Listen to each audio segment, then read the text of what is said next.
So, welcome back.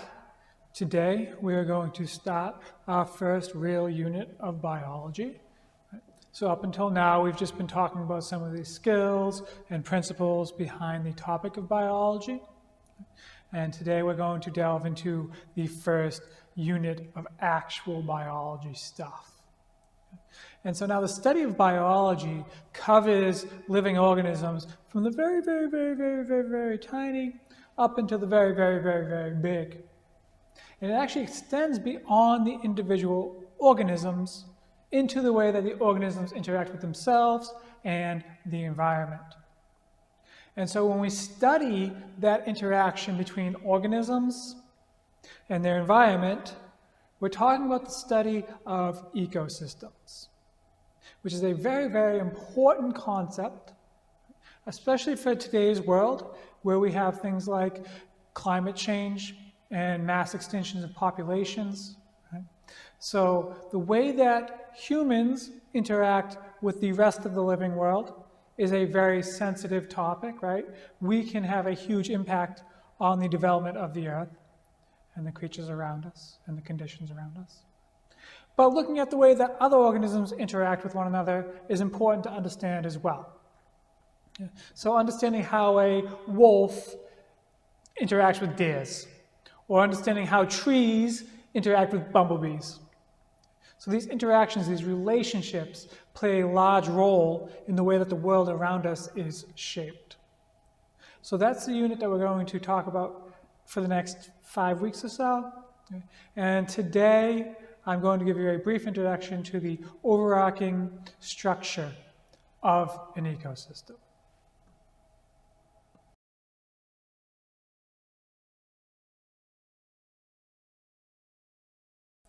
So, on the board behind me, I have a list of the different levels that we break ecosystems down into.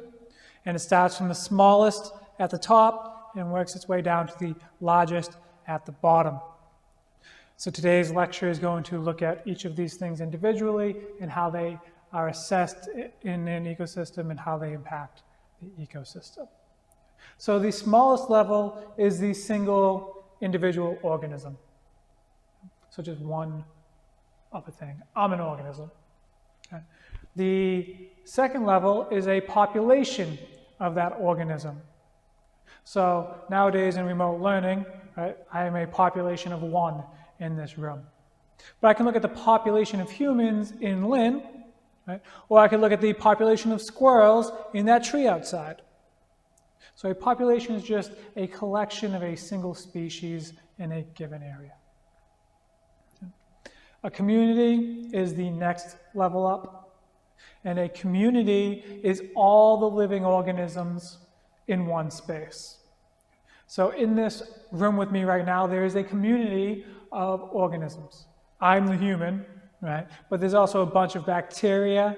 I'm sure there's a couple spiders somewhere, right? Maybe a couple other insects hiding.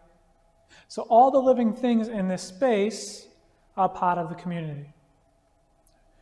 Then we move up to ecosystem, which is all of the living things and the non-living things in an area. And so if I look at this room's temperature, that's part of this room's ecosystem. I look at if there's wind blowing through, that's part of this room's ecosystem. Whether or not there's sunlight coming in, that's part of this room's ecosystem. And so if I had some plants growing over here, they'd be part of our community. And the sunlight would be impacting those plants. So that's part of our ecosystem. The plants and the sunlight are part of the ecosystem. The next level up is a biome, which is a large area composed of a couple different or a few different ecosystems that interact. And the largest is the biosphere, which is all of the space on the earth that can host life. So all the way down to the bottom of the ocean, if there's a living thing there, that's part of the biosphere. All the way up until the edges of space, if there's living stuff there, that's the biosphere. Okay? And every space in between. Okay? So those are the levels of organization within the ecosystem. We're going to look at each of these levels here today.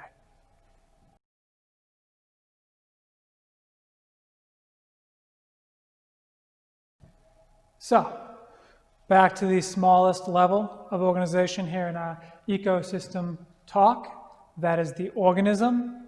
Right? And the organism, again, is a single individual. So I am an organism. And when we're looking at organisms in the study of ecology, we are thinking about the ways that that individual organism interacts with its environment. What does it need from the environment, and what does it do to the environment? And the way that that individual interacts with other individual organisms. Right?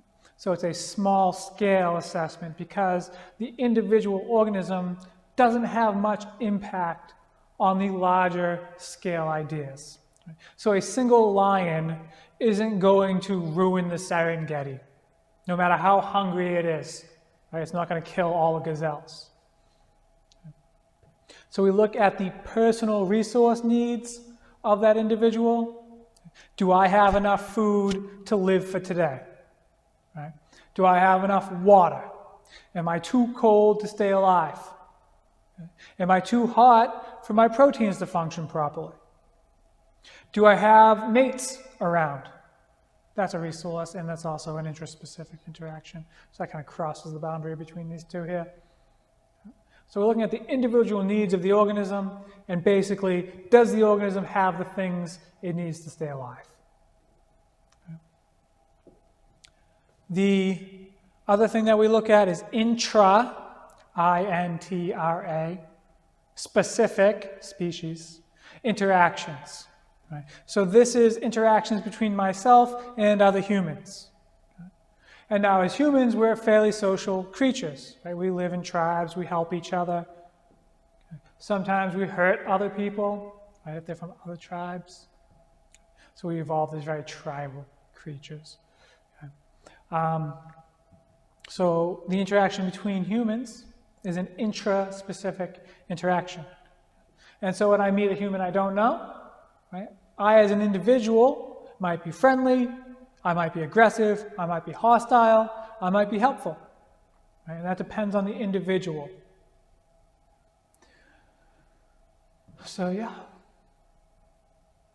organisms.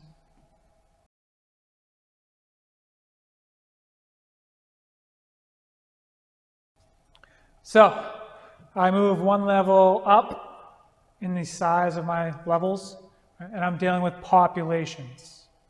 So a population is a group of a single species in a defined area. And you can make that area as large or as small as you'd like, but it's one group of the same organism. So when we're looking at populations within ecology, we have to consider how that entire group is using the resources available to it. And so instead of just worrying about, do I have enough water for me to live, we have to look around and say, is there enough water for this entire population to live? And if not, how is that population going to cope with that lack of resources? And there are a couple different options. That population can stay in place and just let the weak ones die. That population can migrate and try to find water.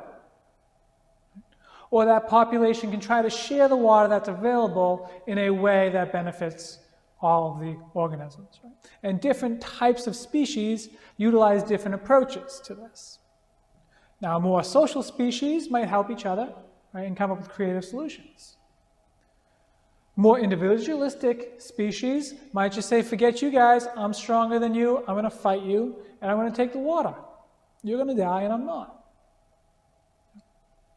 And more mobile species, such as birds, might just be like, let's fly somewhere else and find some more water. There's not enough water here. We out. This place is stupid. Peace. Right? And so we are still looking primarily at intra-specific interactions when we're talking about populations. But we can start looking at interspecies interactions as well. And so a population of lions might be able to kill off a population of gazelles, right? And so that's interspecies interactions. Two different species interacting, I-N-T-E-R. Population of lions, population of gazelles, right? But that's more when we get to the community level, because within that individual population, it's all the same species, populations.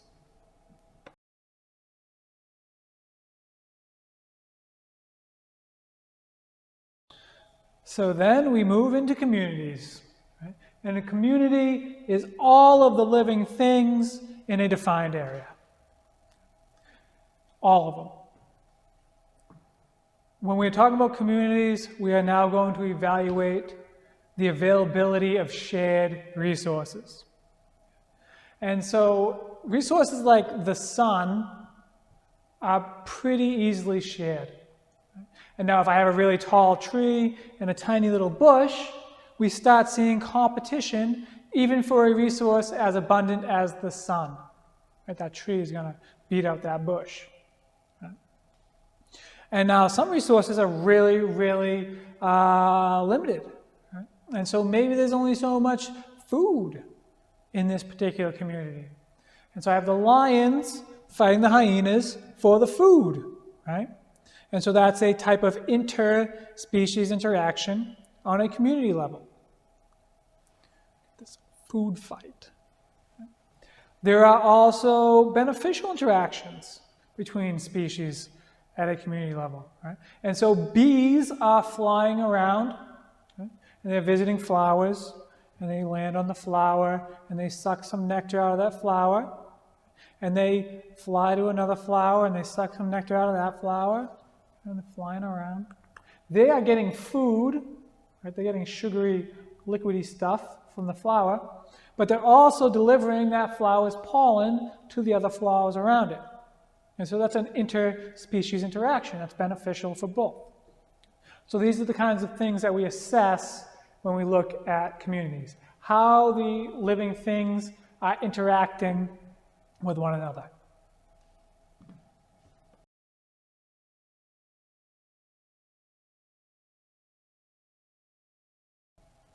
And then we move up and look at the actual ecosystems as a whole. And so an ecosystem is all of the living and non-living factors in an area. Right? So these are things that are important to life, whether they are alive or not in this area. And so at this level, we start doing actual assessment of the available resources. So in the smaller levels, right, the resources can play a role in the way that the organisms interact, but we're focusing on those interactions between organisms. Right? When we get to ecosystems, we actually start studying the amount of sunlight. Right? And so if I shine this much sun on this many trees, what happens to those trees? Right? If I blow really cold wind on the rhinoceroses, what happens to the rhinoceroses? Rhinoceri? Rhinoceroses? Many rhinoceros. Okay? So we are actually looking at the impact of the resources themselves, rather than the way that the resources cause the organisms to interact. Yeah. And when we start studying at the ecosystem level, we're looking for big picture trends. We're trying to see how the ecosystem is maintaining balance so it doesn't run itself out. We're trying to see how the ecosystem is being maintained and whether or not that ecosystem is healthy. And so an ecosystem with too many lions and not enough gazelles is not healthy. Right? So we look at like how many gazelles and lions can this ecosystem hold due to the amount of sun that is hitting the bushes. Right? And so the sun hits the bush grows, the gazelle eats the bush, the lion eats the gazelle. Right? And so if the sun gets blocked out, all of a sudden my lions might start dying. Even though the lions don't care about the sun that much, right? They're not photosynthetic creatures. That'd be awesome though. Photosynthetic lions, sun-powered lions. That'd be great. But they're not that, right? But the lion will still die out if the sun goes away. Okay? And so this is a study at an ecosystem level.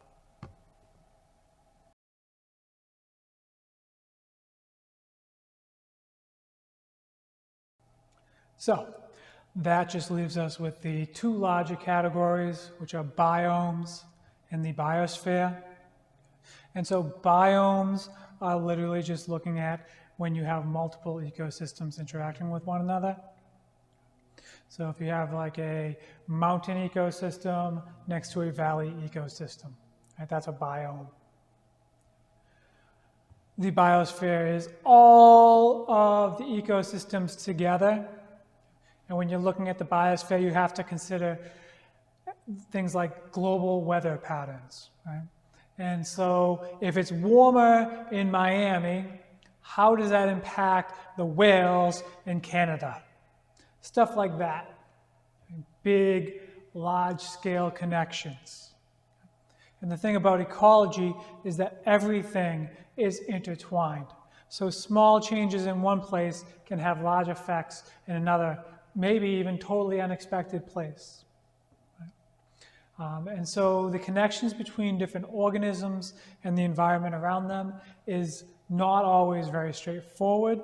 They can be very complex and convoluted. There are a lot of moving parts involved, and even the slightest change in any one of those parts can disrupt the balance of an ecosystem. Okay. And so we have things like carrying capacity, which is the total number of organisms that can live in an ecosystem. Okay. We have terms like biotic and abiotic factors that we need to look into. But overall, the study of ecology is looking at the relationships between organisms and their environment.